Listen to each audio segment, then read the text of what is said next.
I remember my first time playing St. Thomas back in 2007. We pulled off the road onto the entry drive and immediately you're immersed in the course. You cross the fairways on 14, 11, and 12, and you see the wild contours of the greens, and then you catch your first glimpse of 18 as you head up the hill to the clubhouse. And you just know right away, this place is going to test my game. St. Thomas really is a prime spot. It's all about golf here. No over-the-top clubhouse, no pool, no curling, but instead pure greens, well-kept fairways, and an amazing layout that I could play every day. Located in Union, Ontario, near St. Thomas and Port Stanley, the original Stanley Thompson design has seen some changes since its founding in 1923, but has kept the majority of its layout.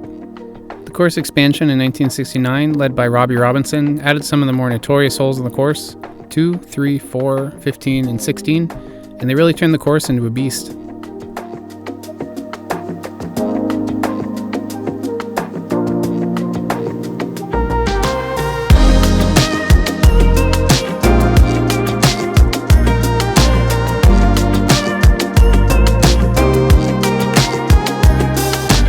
The membership hosts an annual invitational called the Early Bird. It normally happens in the spring. We look forward to it every year, but this year even more.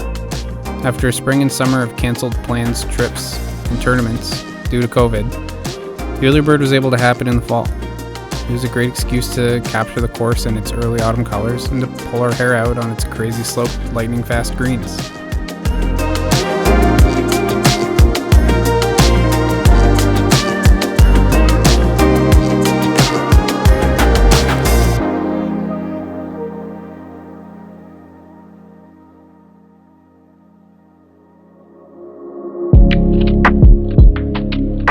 The approach on 2 is the first of a few intimidating shots you'll face on the tough opening stretch. From the fairway, it's hard to focus on anything but avoiding the hazard behind the green, which is right there waiting to catch your ball if you thin it or hit it a little too good.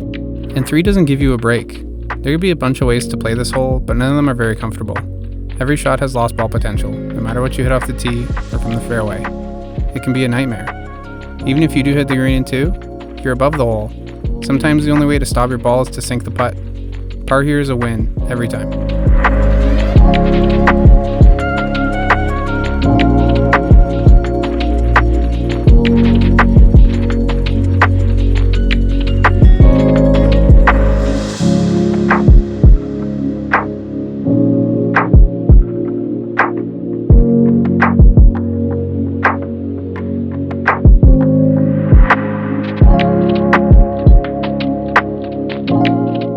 After probably getting beat up a bit on the first 4 holes, on 5 you get a breather and a chance to really unleash the driver.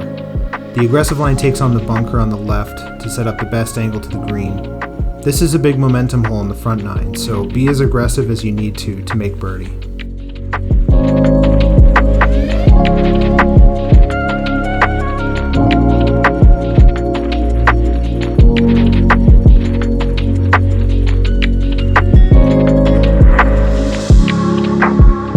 Seven has 2 awesome features.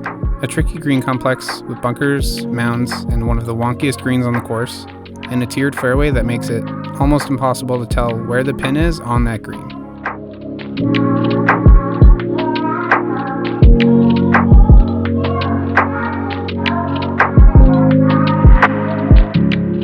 You're going to notice a trend as we continue through the course, and it's that the 5 par 5s at St. Thomas are phenomenal, and 8 is no exception.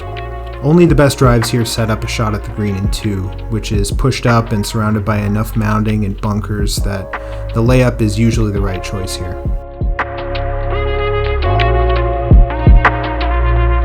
9 is just plain hard. 215 yards from the tips into another wild Stanley Thompson green? What's not to love?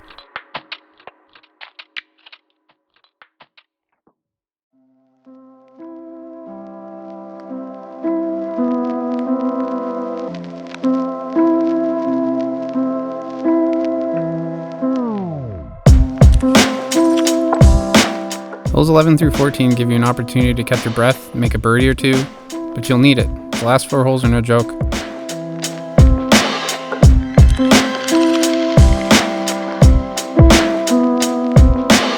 What makes 12 so great is that it's short enough to be reachable in 2 by most players, but the green is so severe that a poorly executed second shot usually means par or worse, and that really ups the stress level standing in the fairway.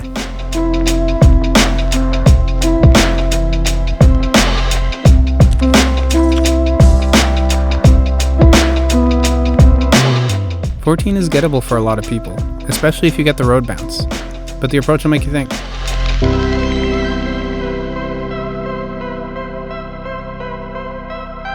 Do you attack this heavily protected green and hope to judge the downhill distance? Or do you play to the landing area and test your wedge game off of some soft, spongy turf? Either way, this is your last good chance of making a birdie, so take advantage while you can."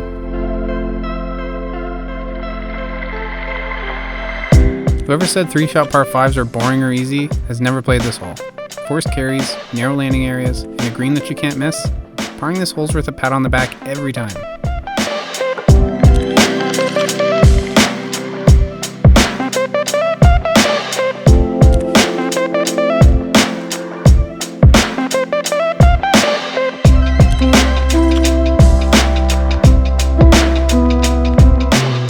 Finally, one last test on 18, and it's a brutal one. In firm conditions, the water on the left is very much in play, and the green here is no picnic either. The back to front slope makes chips and putts around this green so stressful. It's really the perfect finisher whether you're playing a casual match or gunning for the early bird title.